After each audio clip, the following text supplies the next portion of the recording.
Nós seguimos a série que temos trabalhado, que engloba os livros. Começamos no livro de Joel, agora no livro de Amós.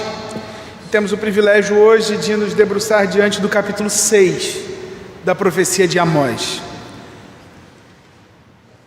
Certamente você já ouviu no dia a dia, ou talvez tenha repetido isso para alguém, uma frase seguinte: você só vai aprender isso quando sentir na própria pele.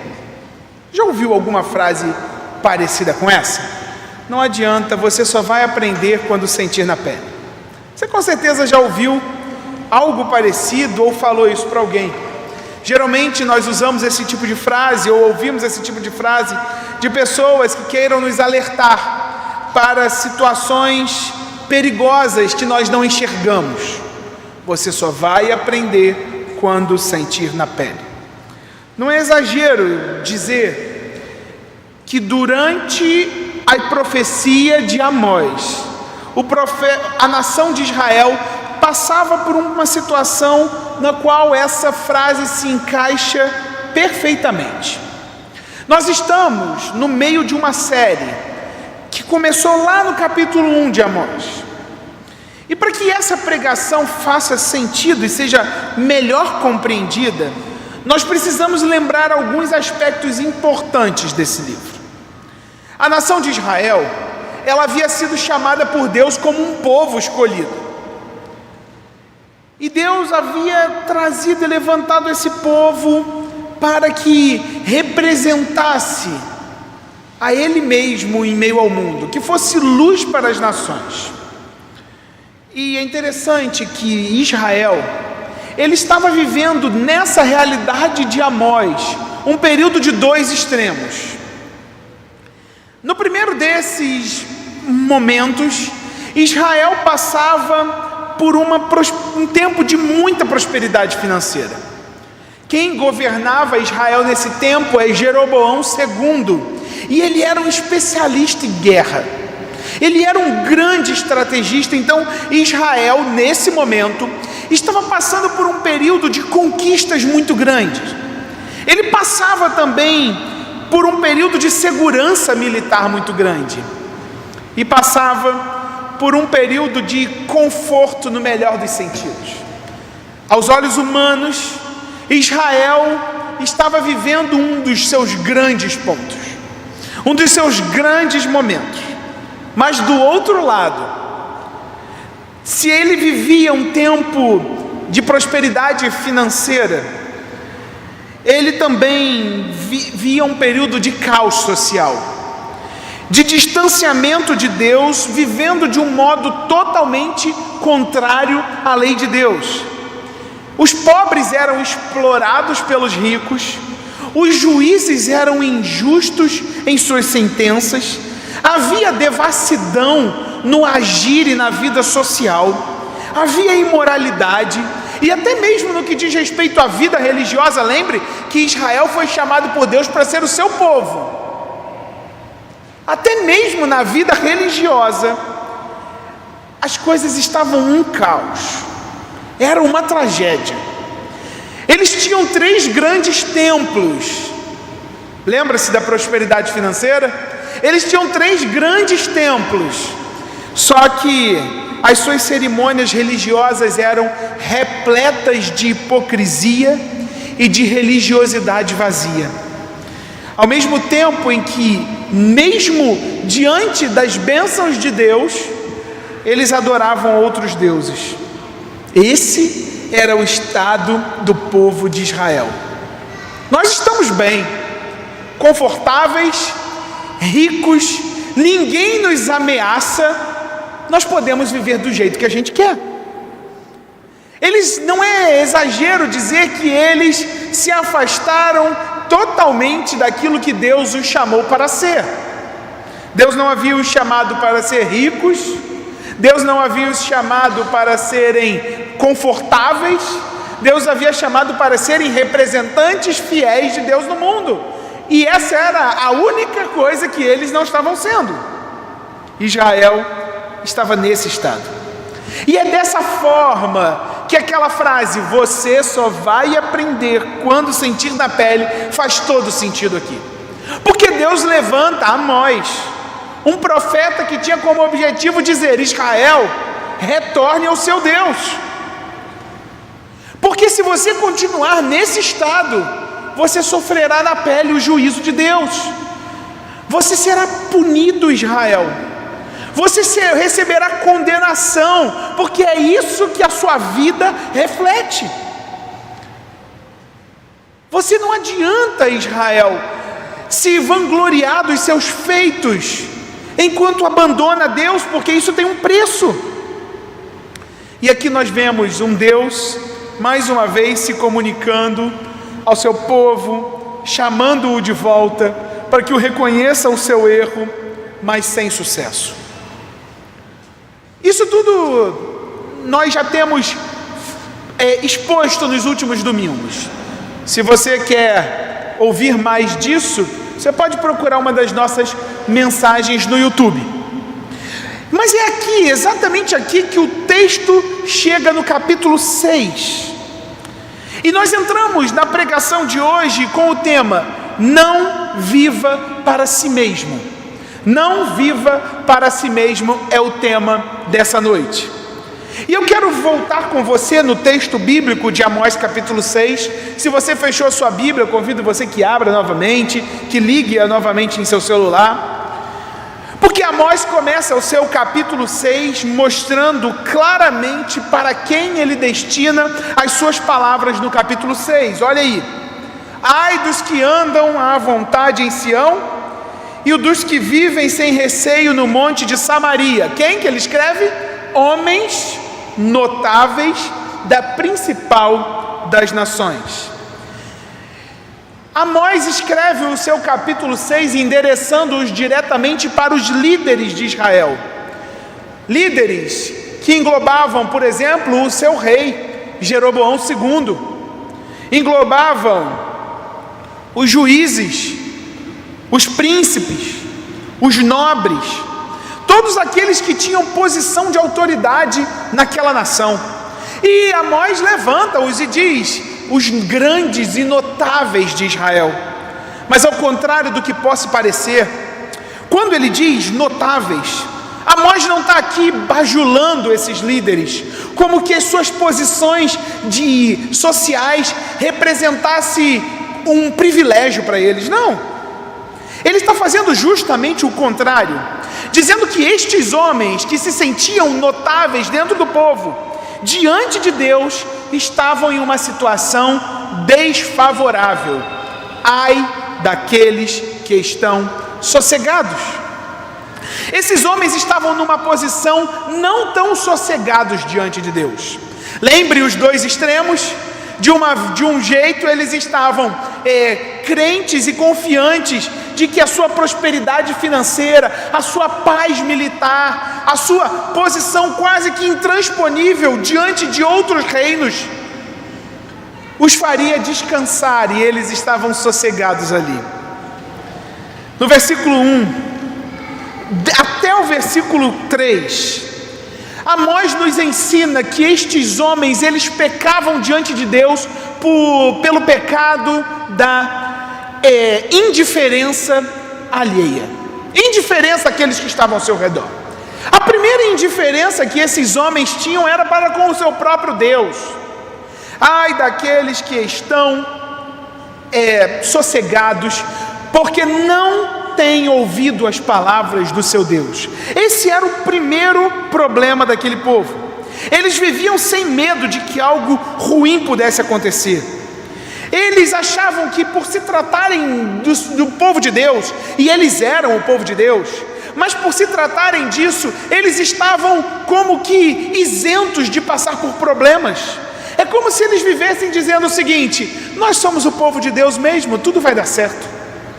Nós temos sobre nós a mão do Senhor, nós podemos viver desse jeito, nós podemos caminhar da forma que for e Deus vai nos guardar, independente do que fizermos. Eles tinham o seu templo, os seus templos, eles cultuavam do jeito que eles queriam, eles viviam do jeito que eles queriam, Eles faziam as coisas do jeito que achavam correto e eram completamente indiferentes para com Deus, para com o que a lei de Deus dizia e para com os juízos de Deus. Aqueles notáveis eram grandes homens de autoridade, mas eram completamente indiferentes à pessoa de Deus. Mas no versículo 2, o texto vai nos mostrar que eles também eram indiferentes em relação ao outro. E da primeira forma que o versículo 2 nos diz. Amós, quando escreve isso, ele fala sobre 3 cidades. Percebe que no versículo 1, Amós fala o seguinte: vocês estão sossegados aí no monte de Samaria. No sentido de que o monte de Samaria, a cidade na qual eles estavam situados, ninguém oferecia perigo para eles. Era uma cidade fortificada, difícil acesso, eles tinham vantagem em meio a batalhas, então eles estavam sossegados ali nesse termo. Só que quando Amós começa o versículo 2, ele fala de 3 cidades: Calné, Amate e Gate dos filisteus. Que cidades são essas? São 3 cidades ao redor de Samaria, que eram maiores do que a cidade de Samaria, mais protegidas do que a cidade de Samaria, que tinham mais exércitos do que a cidade de Samaria. E o que havia acontecido com essas cidades? Amós os chama para ver e diz: olhe para lá, vá até Calné, vá até Amate, vá até Gate dos filisteus. Será que vocês são melhores do que eles? E a resposta era óbvia: não. Eles são mais fortes do que nós. Eles são maiores do que nós. Será maior o seu território do que o deles? E a resposta é: não, o território deles é maior. Eles são maiores do que nós. E eu te pergunto, o que aconteceu com Gate, com Calné e com Amate? Todas elas haviam sido conquistadas e destruídas por inimigos que cercavam a região. Os nobres, notáveis, sossegados no monte de Samaria eram completamente alheios e indiferentes em relação ao que acontecia no mundo. Cidades como as dele já haviam sido tomadas e eles continuavam a encher-se de indiferença a partir das suas próprias conquistas. Que tolice! É como se Amós falasse: vocês não percebem que vocês vão caminhar para o mesmo destino? Que tolice é encher-se de indiferença enquanto o perigo ronda vocês. Que tolice é se vangloriar pelos seus próprios feitos, sem olhar para as suas fraquezas, ou como se não existissem fraquezas. Que tolice! Isso era totalmente sem sentido, mas era ainda pior. O versículo 3 diz: vocês estão imaginando que estão longe do dia mau. Vocês estão sossegados, achando que o dia mau não vai chegar. Mas o que está acontecendo é que vocês estão adiantando o trono da violência. Vocês estão dando início a essa violência. Ai de vocês, sossegados em meio ao sucesso de vocês. Mas a segunda e a mais grave forma na qual a indiferença dos líderes repercutia com o próximo era com relação à pobreza e à necessidade do povo. Dos versículos 4 até o versículo 6, ele dá exemplo de como aqueles homens usavam a sua posição de liderança para esbanjar enquanto o povo padecia por necessidade e passava por necessidade. Ele diz: vocês dormem em camas de marfim, vocês se espreguiçam sobre o vosso leito, vocês comem cordeiros e bezerros, vocês cantam ao som da lira como Davi, vocês bebem em vinhos e vocês se ungem com o mais excelente óleo, e vocês não se afligem com a ruína de José. O que Amós está dizendo aqui? Enquanto o povo não tem onde dormir, não tem o que se enrolar à noite, a cama de vocês é de material nobre. Enquanto o povo, ele só come carne 3 vezes no ano por conta das cerimônias, vocês comem carne todos os dias. Enquanto o povo acorda para trabalhar, às custas, enquanto vocês vivem às custas do suor do povo, que acordam para trabalhar cedo, vocês vos espreguiçam sobre o vosso leito, ou seja, vocês acordam de uma noite de ressaca por festejarem a vida e continuam rolando na cama sem preocupações. O que Amós está condenando aqui no capítulo 6, dos versículos 4 até o capítulo 6, é a indiferença com relação à necessidade daqueles que eram pobres. E ele não está condenando aqui a riqueza em si. Ele está condenando aqui o uso esbanjador e egoísta dessa riqueza. E como consequência dessa indiferença, como consequência de serem indiferentes com relação a Deus, com relação ao próximo, do que está acontecendo no mundo, com relação ao próximo em meio à sua necessidade, por causa dessa indiferença, aqueles homens seriam os primeiros a serem levados para o cativeiro. Olha o que diz o versículo 7. Vocês agora vão para o cativeiro entre os primeiros que forem levados cativos. E no livro dos reis, no segundo livro dos reis, no capítulo 17, nós vemos a conquista de Samaria. Exatamente essa cidade a quem Amós escreve. E o segundo capítulo dos reis, do livro dos reis, nos diz no capítulo 17, que o primeiro a ser levado cativo é justamente o rei Oséias, que naquele momento era o rei de Samaria, de Israel. Vocês só vão aprender quando sofrerem na pele.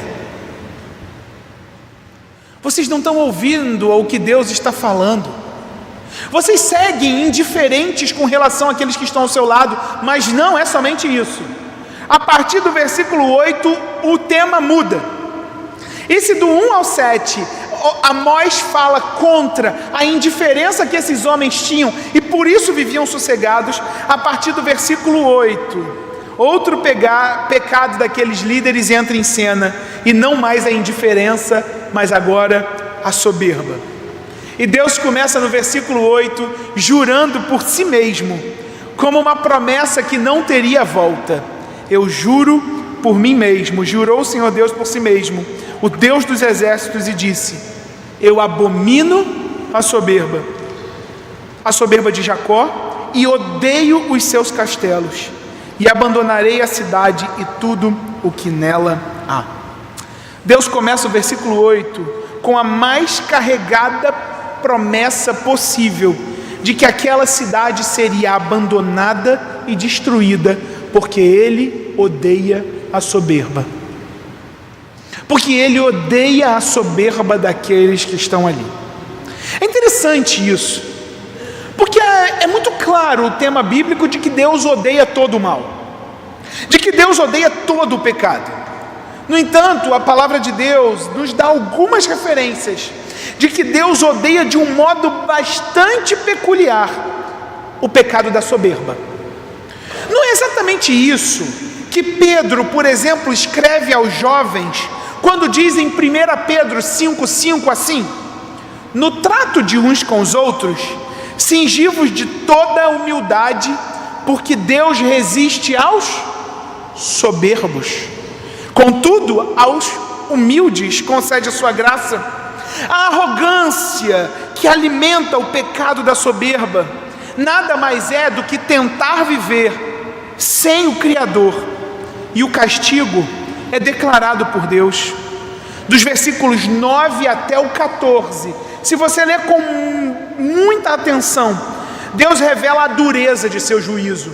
Ele vai dizer: todos vão morrer, todos vão sofrer, como que mostrando que a sua ira iria se derramar sobre aqueles que, soberbos e certos de que podem viver sem Ele, serão destruídos para retornarem para diante do seu Senhor.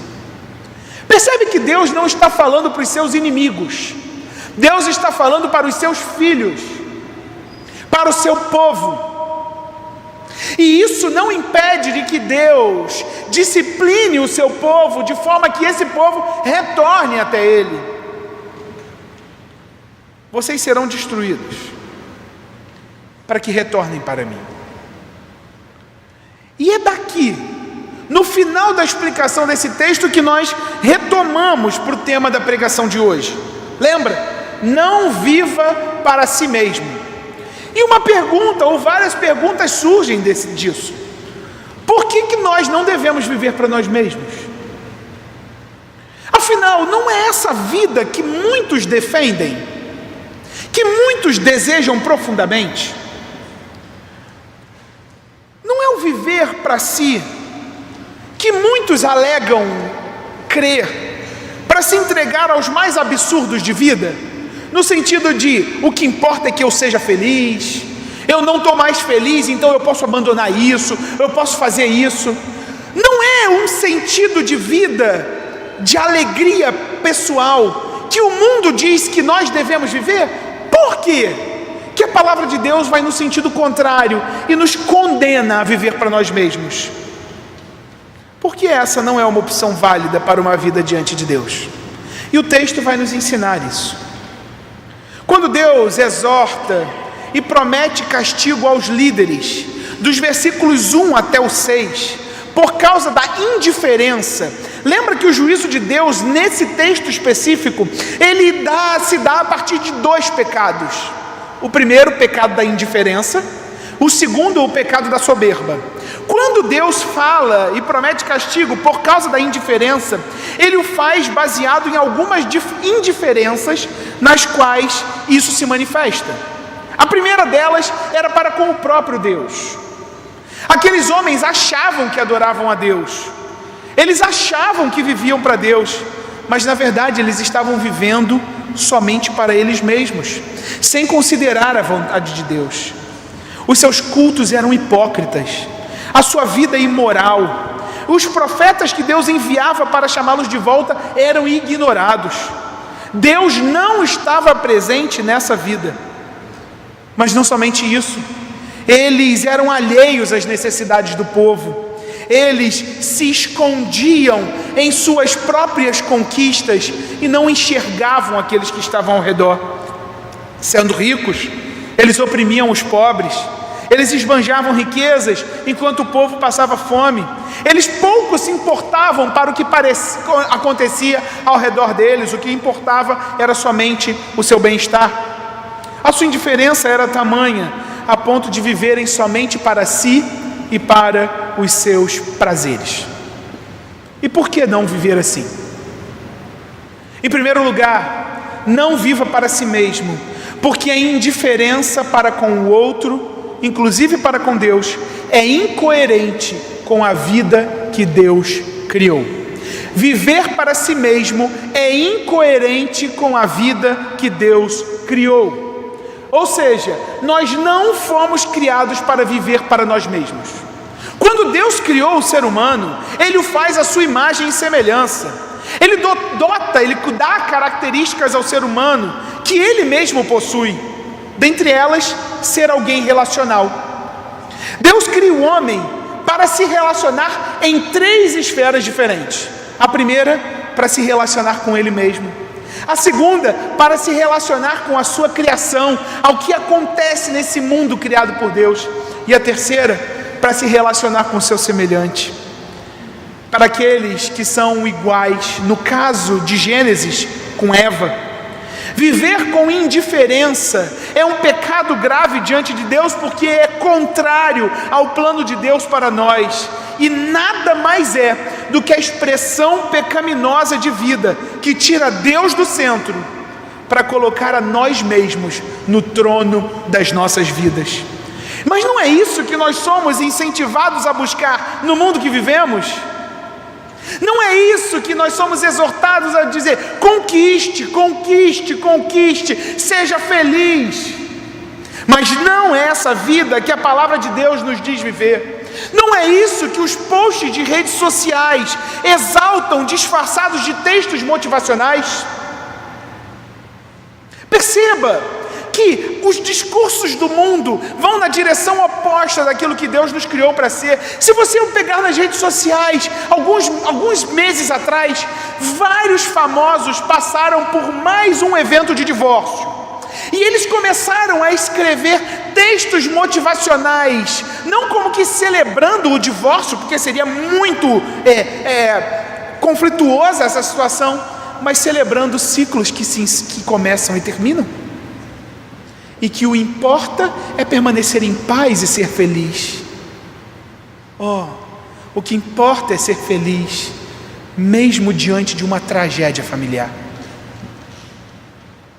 Viver para nós mesmos não é o plano que Deus criou.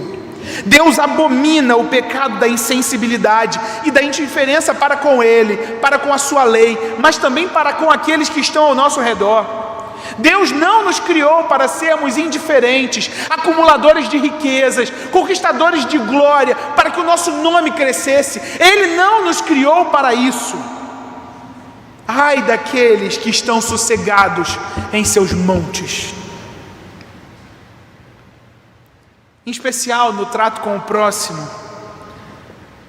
Em especial no caso dos necessitados, é exatamente o que Jesus revela em Mateus capítulo 25, dos versículos 41 ao 46, quando alguém ele dá o exemplo de que alguém vai chegar diante dele e apresentar diante dele as suas obras e dizer: Deus, Senhor, em teu nome eu expulsei demônios, em teu nome eu profetizei, em teu nome eu fiz isso e eu fiz aquilo. E ele vai dizer: apartem-se de mim, malditos, porque eu tive fome e você não me deste de comer, eu tive sede e você não me deste de beber. E aqueles homens hão de perguntar palavras de Jesus: Senhor, quando o Senhor foi forasteiro e a gente não te abrigou? Quando o Senhor precisou de comida e nós não te demos? E a palavra de Jesus é: todas as vezes que vocês deixaram de fazer para alguns dos meus pequeninos, a mim vocês deixaram de fazer, e vocês irão para o castigo eterno, enquanto os justos para a vida eterna. Deus imputará aos ímpios o castigo, o pecado da indiferença, e todo aquele que vive para o Senhor, que foi resgatado por Ele da morte e do pecado, deve abandonar esse pecado. Pense na forma como você gerencia o seu dinheiro, o quanto você gasta para si mesmo, o quanto você gasta para ficar bonito ou bonita, e o quanto você gasta para que você tenha mais no futuro. E coloque numa balança o quanto você investe em instituições de caridade, a fim de ajudar quem precisa. E o seu tempo, quanto dele é utilizado para trabalhar, para estudar, para crescer de vida? E o quanto desse tempo é utilizado para ajudar alguém, para discipular alguém, para ensinar alguém? Quanto? Não viva para si mesmo, porque essa vida é incompatível com aquilo que o Senhor nos criou para ser. Mas o texto continua, e dos versículos 8 até o 14, ele fala do segundo pecado, o pecado da soberba. E quando nós temos a mudança temática do que Deus está corrigindo os líderes, o tema soberba se torna central. A insensibilidade para com o outro, ele não somente repercute em algo que nós não fomos criados para ser, mas culmina em uma vida soberba e orgulhosa, algo que Deus odeia e abomina. Essa é a razão, a segunda razão pela qual nós não devemos viver para nós mesmos, porque Deus odeia e abomina esse tipo de vida. No texto em questão, o orgulho desses homens era porque eles tinham conquistado. Os seus castelos eram sua segurança, a sua paz era a sua segurança, o seu excesso de coisas que tinham eram o seu bem-estar. Eles não precisam mais de Deus, eles pensavam e viviam. Mas isso também pode ser vivido por nós. Quando começamos a encontrar mais da nossa identidade naquilo que nós fazemos ou conquistamos do que em sermos do Senhor. Quando nós começamos a investir mais em sermos alguém aos olhos do mundo bons do que nos apresentarmos fiéis diante do Senhor. Quando nós queremos construir o nosso nome, enquanto aquele nome que deveria brilhar, ser de filhos de Deus, continua apagado num cantinho da nossa vida. Quando a nossa família, o nosso casamento, os nossos filhos, a nossa caminhada acadêmica, os nossos diplomas, as nossas riquezas, as nossas aprovações ou as nossas nomeações em cargos passam a falar mais por nós do que o próprio Senhor, aí nós entramos numa vida de soberba. Mas mesmo que nada disso ocorra na sua vida, ainda assim a soberba pode criar raízes no coração. Quando nós projetamos um sentido de vida em algo que ainda nós não temos e batalhamos arduamente, custe o que custar por aquilo, ignorando até mesmo o Senhor. Não se engane, Deus enxerga uma vida assim, e Ele odeia e abomina uma vida assim. Ele não somente a critica, Ele odeia. Portanto, não viva para si mesmo, não se baseie a sua identidade nas suas conquistas, não tenha como sentido de vida aquilo que de bom você construiu. Descanse em quem você é diante do Senhor, um filho amado, que jamais merecia o que recebeu do Senhor, mas assim, continua sendo amado pelo Deus que te resgatou. O terceiro motivo pelo qual não devemos viver para nós mesmos é pelo fato de que a disciplina de Deus também recai sobre os seus filhos.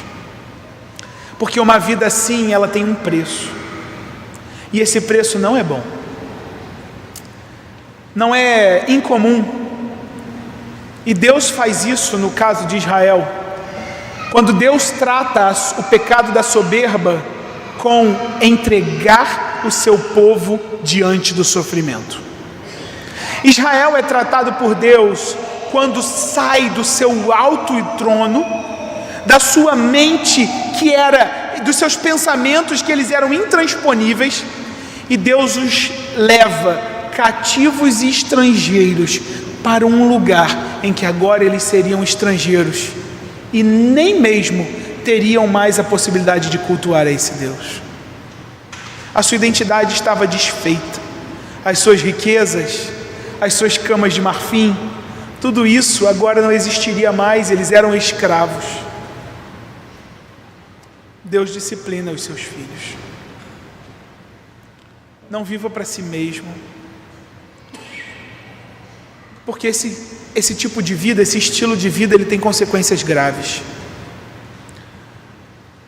Esteja certo de que se você viver dessa forma, se eu viver dessa forma, é muito provável que Deus vai tirar de nós aquilo que nos é mais importante.